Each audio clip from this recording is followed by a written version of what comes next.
Yaksibodolni kaibri motha kerengsa khalaye amra shantanu mungai kaisa samung butang yagon nakha Agartalani pede chomni amchayo Koktuma Thwinai thwithangjak shantanu bomigno Muito khalaye borom yaphalakya আমাদের রাজ্যের তরুণ এবং প্রতিভাবান সাংবাদিক শান্তনু ভৌমিক আজকে এরকম একটা দিন 2017 সালে তাকে খুন করা হয়েছে।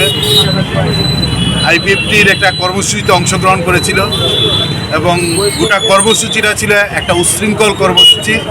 এই কর্মসূচির কভার করতে গিয়ে সাংবাদিক শান্তনু ভৌমিক খুন হয়েছে।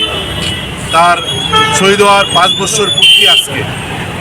আমরা প্রতি বছরই এরকম দিনটা সন্ধ্যার সময় প্যারাডাইস চমনিতে তার সহপাঠী, তার বন্ধু এবং তার সঙ্গে যারা নানাভাবে বয়সের ব্যবধান হলেও ছোটো বড় তার সঙ্গে একটা হৃদ্যতার সম্পর্ক ছিল, ঘনিষ্ঠতা ছিল।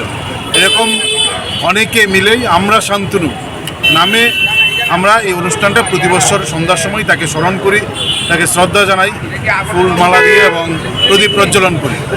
আমরা এই শান্তনুর 5 বছর হলো শহীদ হলো, খুন হলো এবং আমাদের রাজ্যের তার খুন হওয়ার পর একটা অংশের রাজনৈতিকভাবে তারা পরিকল্পিতভাবে রাজ্যের একটা বিচ্ছিন্ন পরিস্থিতি তৈরি করার জন্য যে কায়দা কৌশল অবলম্বন করেছেন, রাজনৈতিক হাতিয়ার করেছিলেন তার খুনের ঘটনাকে। আমরা দেখলাম তার খুন হওয়ার 5 বছর অতিক্রান্ত হওয়ার পরও আজকের দিন পর্যন্ত একজন গ্রেপ্তার নেই। রাজ্যে বামফ্রন্ট সরকার ছিল, ওই সময় একজন গ্রেপ্তার হয়েছিল। সরকার পরিবর্তনের পর তাকেও জামিনে ছাড় দেওয়া হয়েছে।